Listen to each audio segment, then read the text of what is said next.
केलेला आहे. सर्वप्रथम माझं भाषण होईल आणि आपण द्यायला जाऊया.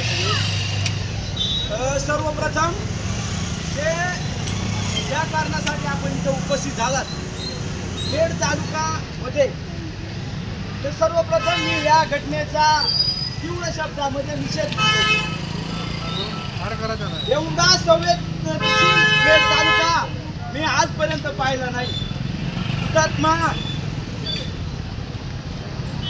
हुतात्मा राजगुरू यांच्या पदस्पर्शाने पावन झालेला ज्या राजगुरुनगर मध्ये एक ऐतिहासिक वारसा असलेला हा तालुका, या तालुक्यामध्ये आज SFI खेड तालुक्याच्या वतीनं ज्या महिलांवरती, मुलींवरती आणि लहान मुलींवरती जे अन्याय अत्याचार होतात त्याचा निषेध म्हणून आपण जो निषेध रॅलीचं आयोजन केलंय त्याचं पुणे जिल्हा म्हणून सर्वप्रथम मी खेड तालुका SFI संघटनेचं मनपूर्वक आभार आणि क्रांतिकारी अभिनंदन करतो.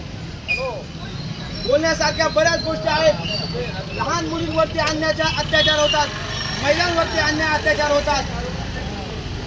नको त्या याच्यामध्ये असे अन्याय अत्याचार रोज आपल्या महाराष्ट्रामध्ये नवीन वेगवेगळ्या गोष्टींच्या समोर आपल्याला येतात.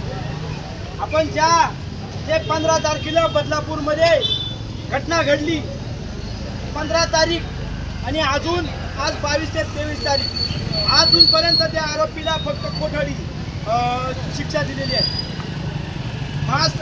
महाराष्ट्रामध्ये असंख्य घटना होऊन देखील महिलांवरती अन्याय अत्याचार करणाऱ्या नराधमाला पाहिजे त्या पद्धतीनं शिक्षा झालेली नाही. आपण पाहिलं असेल 2 दिवसापूर्वी संपूर्ण बदलापूरमध्ये रेल्वे लोकांना वेगवेगळ्या ठिकाणी जुन्नरमध्ये देखील कालला निषेध रॅलीचं आयोजन केलं. हे निषेध रॅली सगळ्या गोष्टी मान्य आहेत.